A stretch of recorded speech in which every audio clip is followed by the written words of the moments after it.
নমস্কাৰ টাইমেটলৈ স্বাগতম মই অভিলাষ আৰু লৈ আহিছো এটা গুৰুত্বপূৰ্ণ খবৰ যিসকল কাপুৰুষ আছিল তেওঁলোকে মুছলমান হ'ল এই মন্তব্য এগৰাকী বিধায়কৰ আৰু বিধায়কৰ মন্তব্যৰ পিছতেই দেশজুৰি চাঞ্চল্যৰ সৃষ্টি হৈছে কেইবাটা মন্তব্য আগবঢ়াইছে প্ৰথম মন্তব্য হৈছে ভাৰতৰ সকলো লোক প্ৰথমে হিন্দু আছিল ভাৰতত প্ৰথমে হিন্দু লোকে আছিল যিসকল লোক কাপুৰুষ তেওঁলোকেহে ধৰ্ম খলাই মুছলমান ধৰ্ম ললে লুভি পলায়নবাদী সকলেহে ধৰ্ম খলাই মুছলমান ধৰ্ম ললে বুলি কৈছে ভাৰতৰ যিসকল মুছলমান লোক আছে তেওঁলোক কোনো সৌদি আৰবৰ পৰা অহা নাই তেওঁলোক ভাৰতীয় হয় তেওঁলোক হিন্দু আছিল কিন্তু একাংশ লোকৰ কাৰণে তেওঁলোকে ধৰ্ম খলাই মুছলমান হ'ল যিসকল কাপুৰুষ আছিল যিসকল লুভি আছিল যিসকল পলায়নবাদী আছিল তেওঁলোকেহে মুছলমান ধৰ্ম ললে বুলি উল্লেখ কৰিছে আৰু এই সন্দৰ্ভত সবিশেষ লৈ অহাৰ চেষ্টা কৰিছো জনাই আছো টাইমেট বিগ ব্ৰেকিং ডাঙৰ খবৰ যিসকল কাপুৰুষ আছিল তেওঁলোক মুছলমান হ'ল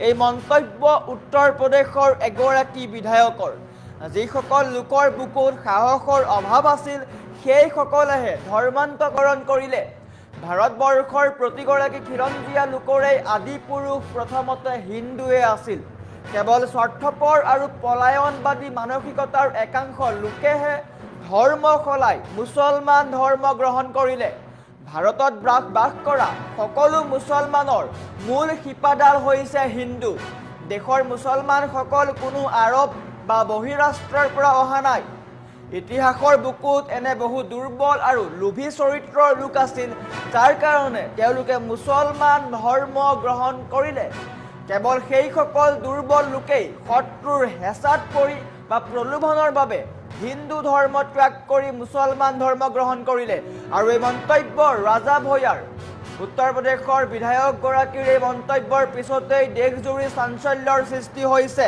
কেইবাটাও মন্তব্য আগবঢ়াইছে বিশেষকৈ তামিলনাডুত এতিয়া বিধানসভাৰ মজিয়াত হিন্দুক আক্ৰমণ কৰা হৈছিল তাৰ প্ৰতিক্ৰিয়া দিবলৈ গৈ এই মন্তব্য কৰিছে ৰাজা ভয়াই কেইবাটাও মন্তব্য কৰিছে প্ৰথম মন্তব্য কৰিছে যে যিসকল কাপুৰুষ তেওঁলোকেহে মুছলমান ধৰ্ম গ্ৰহণ কৰিলে ভাৰতৰ সকলো লোক প্ৰথমে হিন্দু আছিল ভাৰতৰ মুছলমান লোকসকল কোনো সৌদি আৰব বা বহিৰাষ্ট্ৰৰ পৰা অহা নাই তেওঁলোক ভাৰতৰ হয় তেওঁলোক ভাৰতীয় হয় তেওঁলোকৰ ধৰ্ম হিন্দু আছিল কিন্তু একাংশ লোভী লোকৰ কাৰণে কাপুৰুষৰ কাৰণে হিন্দু ধৰ্ম ত্যাগ কৰি তেওঁলোকে মুছলমান ধৰ্ম ললে এই মন্তব্য উত্তৰ প্ৰদেশৰ বিধায়ক ৰাজা ভয়াৰ মন্তব্যৰ পিছতেই দেশজুৰি চাঞ্চল্যৰ সৃষ্টি হৈছে এটা গুৰুত্বপূৰ্ণ খবৰ ভাৰতৰ সকলো লোক প্ৰথমে হিন্দু আছিল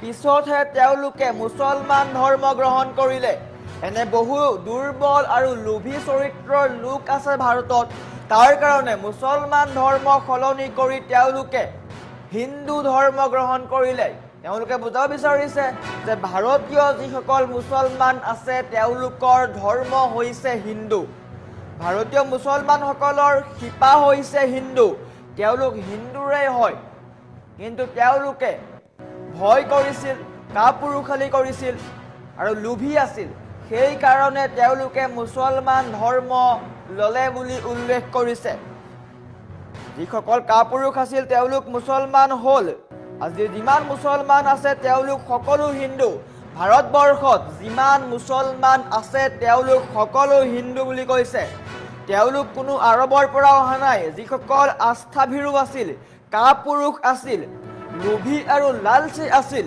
যিসকল নিষ্ঠাহীন আছিল সেইসকলে হেঁচাত পৰি বা প্ৰলোভনৰ বলি হৈ নিজৰ ধৰ্ম সলনি কৰিছিল আৰু যিসকল ধাৰ্মিক আছিল বীৰ আছিল বলিদানী আছিল আমি সকলো তেওঁলোকৰে সন্তান ৰাজা ভায়াই লগতে কয় যে সমাজৰ ভিতৰত থকা বিভাজনেই হৈছে আমাৰ আটাইতকৈ ডাঙৰ দুৰ্বলতাৰ কাৰণ যাৰ সুবিধা বিৰোধী শক্তিয়ে গ্ৰহণ কৰে আৰু বৰ্তমান সময়ত এটা ডাঙৰ খবৰ উল্লেখ কৰিছে যে ভাৰতৰ সকলো মুছলমান হিন্দু হয় ভাৰতৰ যিসকল মুছলমান আছে তেওঁলোক সকলো হিন্দু তেওঁলোক কোনো বহিৰাষ্ট্ৰৰ পৰা অহা নাই তেওঁলোক কোনো সৌদি আৰবৰ পৰা অহা নাই তেওঁলোক হিন্দু হয় তেওঁলোকৰ শিপা হৈছে হিন্দুত্ব প্ৰথমতে ভাৰতত মুছলমান নাছিল সকলো হিন্দু আছিল বুলি কৈছে মুছলমানসকল কোনো সৰুৰ পৰা অহা নাই, সেইসকল হিন্দুৱে হয়, তেওঁলোকে কেৱল ধৰ্ম সলনি কৰিছে বুলি কৈছে। তেওঁলোকে কেৱল ধৰ্ম সলনি কৰিছে আৰু এই মন্তব্যৰ পিছতেই দেশজুৰি চাঞ্চল্যৰ সৃষ্টি হৈছে। ভাৰতৰ সকলো মুছলমান হিন্দু হয়, তেওঁলোকৰ ধৰ্ম হৈছে হিন্দু। মুছলমান ইছলাম তেওঁলোকৰ ধৰ্ম নহয়। মুছলমান লোকসকলে হিন্দু ধৰ্ম এৰি তেওঁলোকে ইছলাম ধৰ্ম গ্ৰহণ কৰিলে, যাৰ কাৰণে বৰ্তমান সময়ত এই ধৰ্ম বিভেদ দেখিবলৈ পোৱা যায়। কিন্তু তেওঁলোকৰ ধৰ্ম হিন্দুৱে আছিল, তেওঁলোকৰ শিপাৰ আৰম্ভণি হৈছে হিন্দু। এই মন্তব্য হৈছে উত্তৰ প্ৰদেশৰ এইগৰাকী বিধায়ক, প্ৰতাপগড়ৰ বিধায়ক ৰাজা ভূঞাৰ এই মন্তব্য। এই মন্তব্যৰ পিছতেই দেশজুৰি চাঞ্চল্যৰ সৃষ্টি হৈছে। ভাৰতৰ সকলো মুছলমান হিন্দু, ভাৰতবৰ্ষৰ যিমান মুছলমান আছে সকলো মুছলমান হিন্দু হয় বুলি উল্লেখ কৰিছে। আৰু এই মন্তব্যৰ পিছতেই দেশজুৰি চাঞ্চল্যৰ সৃষ্টি হৈছে। কেৱল যিসকল কাপুৰুষ আছিল তেওঁলোকেহে হিন্দু ধৰ্ম এৰি মুছলমান ধৰ্ম গ্ৰহণ কৰিলে বুলি উল্লেখ কৰিছে। এটা গুৰুত্বপূৰ্ণ খবৰ, এই মন্তব্যৰ পিছতেই দেশজুৰি চাঞ্চল্যৰ সৃষ্টি হৈছে। ভাৰতবৰ্ষৰ সকলো মুছলমান হিন্দু হয়, যিসকল কাপুৰুষ তেওঁলোকেহে মুছলমান ধৰ্ম গ্ৰহণ কৰিলে। এই মন্তব্যৰ পিছতেই চাঞ্চল্যৰ সৃষ্টি হৈছে। কাপুৰুষসকলেহে মুছলমান ধৰ্ম গ্ৰহণ কৰিছে। ভাৰতবৰ্ষৰ প্ৰতিগৰাকী মুছলমানে হিন্দু হয়, ভাৰতবৰ্ষৰ সকলো মুছলমানে হিন্দু হয়। এই মন্তব্য এগৰাকী বিধায়কৰ। ভাৰতবৰ্ষত কোনো মুছলমান নাই, ভাৰতবৰ্ষৰ মুছলমান হিন্দু হয়, তেওঁলোকৰ ধৰ্ম হিন্দু হয় বুলি উল্লেখ কৰিছে। ইছলাম ধৰ্ম তেওঁলোকে কাপুৰুষালি কৰি তাৰ সমান্তৰালকৈ লোভত পৰি গ্ৰহণ কৰিছে বুলি উল্লেখ কৰিছে। তেওঁলোকৰ পূৰ্বৰ ধৰ্ম হিন্দুৱে আছিল, তেওঁলোকৰ শিপা হিন্দু হয়, তেওঁলোকে কেৱল ধৰ্মান্তকৰণ কৰিছে বা ধৰ্মান্তৰিত হৈছে। ভাৰতবৰ্ষৰ প্ৰতিগৰাকী খিলঞ্জীয়া লোকৰে আদি পুৰুষ বা পূৰ্বপুৰুষ হৈছে হিন্দু। ভাৰতত বাস কৰা প্ৰতিগৰাকী মুছলমানৰে মূল শিপা হৈছে হিন্দু, তেওঁলোকৰ হিন্দু ধৰ্ম হয়। ভাৰতবৰ্ষৰ কোনো মুছলমান আৰৱ বা বহিৰাষ্ট্ৰৰ পৰা অহা নাই, তেওঁলোক ভাৰতীয় হয়, তেওঁলোক হিন্দু হয়, তেওঁলোক সনাতনী হয় বুলি উল্লেখ কৰিছে, তেওঁলোক সনাতনী হয়। আৰু এই মন্তব্যৰ পিছতেই চাঞ্চল্যৰ সৃষ্টি হৈছে।